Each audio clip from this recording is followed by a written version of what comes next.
বিজেপির কাছের মানুষ বললেই চলে কার্তিক মহারাজ, তার বিরুদ্ধে একজন মহিলা গুরুতর অভিযোগ এনেছে যে বারবার তার সাথে সহবাস করা হয়েছে প্রতিশ্রুতি দিয়ে। বিষয়টা কেমনভাবে দেখছেন আপনি? প্রথম কথা হচ্ছে এই ভদ্রলোক, এই মহারাজ, আমরা অনেক মহারাজের নাম শুনেছি, এই গুগলিটা ওনার কাজ করেনি। আমরা কেশব মহারাজকে দেখেছি সাউথ আফ্রিকা, এই গুগলিটা কাজ করেনি। গুগলিটা মহিলাকে একদম আক্রমণ করেছে এবং ওনার ইজ্জতটাকে শেষ করেছে। আমার বক্তব্য, মহিলা সাহস করে এসে বলেছে, আমি মহিলাকে প্রশংসা জানাই, প্রশংসা করি তার।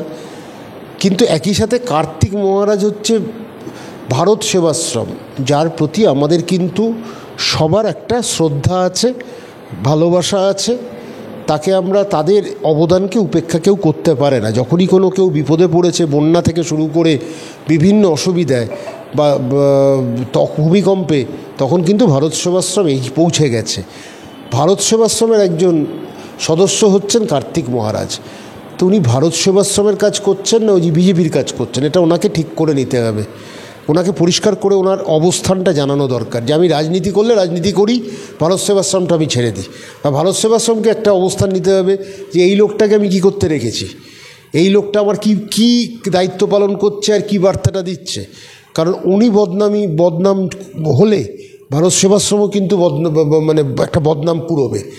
তো একটা হচ্ছে মহিলাকে নিয়ে করছেন, একটা অসভ্যতা করেছেন, মহিলা সামনে এসছে, ঠিক আছে, এটা নিয়ে একটা আইনের একটা প্রক্রিয়া আছে। তা নিয়ে দেখলাম কিছু আইনজীবী ওনার পাশে নেমে পড়েছেন, যারা একটু লম্পজম্প করে।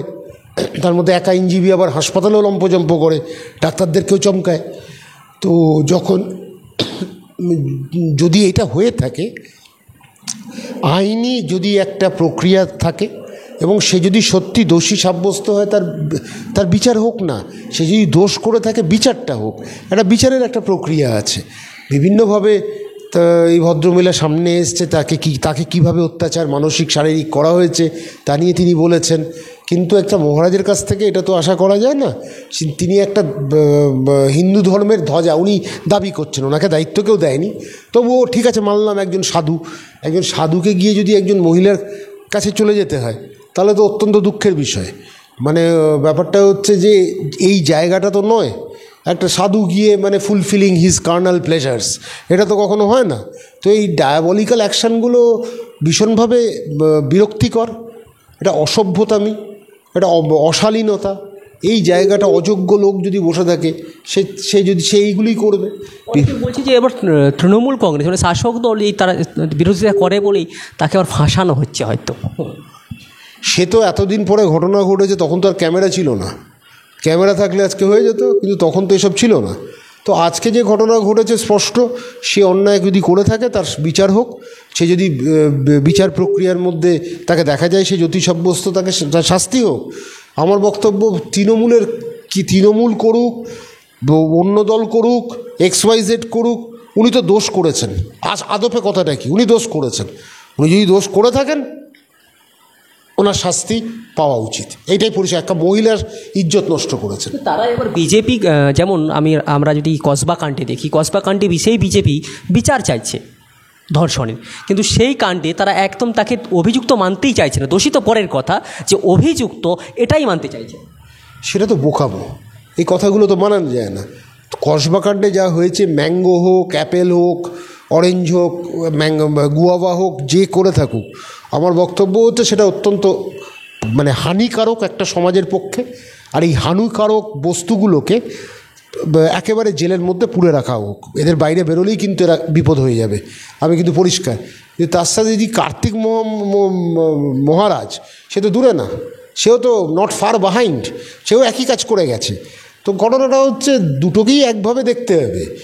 একটাতে বলতে পারেন মহিলা সামনে এসে বলেছে সে এক দুধের মধ্যে, কারণ সে শিক্ষিত, সে একজন আইনজীবী, নিজে মানে আইন নিয়ে পড়াশুনো করছে। আর আরেকজন মহিলা অসহায়, সমাজে সেই রকম জায়গা নেই, ওই জন্য কার্তিক মহারাজ ওনাকে ব্যবহার করতে পেরেছে। এটা ব্যবহার করার জায়গাটা সুযোগ দেয়নি, কিন্তু পুলিশ অ্যাকশান থেকে শুরু করে সবই হয়েছে এবং পুলিশ নিয়েছে, ভালো করেছে। এই বারবার বলছি, ম্যাঙ্গোর এইসব এলিমেন্ট এরা পার্টি করতে আসে না, এরা পার্টির থেকে ধান্দা করতে আসে। কিন্তু ঘটনাচক্রে হচ্ছে তার গডফাদারকে কে তাকে এত সাহস দিল। আমি দেখছি মাঝে মাঝে যে ওখানকার সিকিউরিটি গার্ডকে ধরা হচ্ছে। আরে বাবা, সিকিউরিটি গার্ড 9-10 হাজার টাকার চাকরি করে, এরা ভয় কাটে। আর ম্যাঙ্গোর যার এরম দাপট, তাকে তো ভয় পাবে। তো সেই ভয় পেয়ে পেয়ে সে কী করবে? তাকে চিৎকার করে, তাকে জিজ্ঞাসাবাদ করে আর কত কী জানবে? একটাই জানবে, ঘর বন্ধ করে এইসব হচ্ছিল। সিকিউরিটি গার্ডের ক্ষমতা আছে সেটা কিছু করার, তাকে আটকানোর। এইসব প্রাইভেট সিকিউরিটি গার্ড, তারা তো আগে প্রাণে বাঁচবে। তো যাই হোক, আমার বক্তব্য হচ্ছে কার্তিক মহারাজও যেরকম দোষী, মানে যদি করে থাকেন, আবার ম্যাঙ্গো সেরকম দোষী যদি করে থাকেন, প্রমাণ হোক, আদালত আছে, আদালতের ওপর বিশ্বাস আছে, সেগুলো হবে।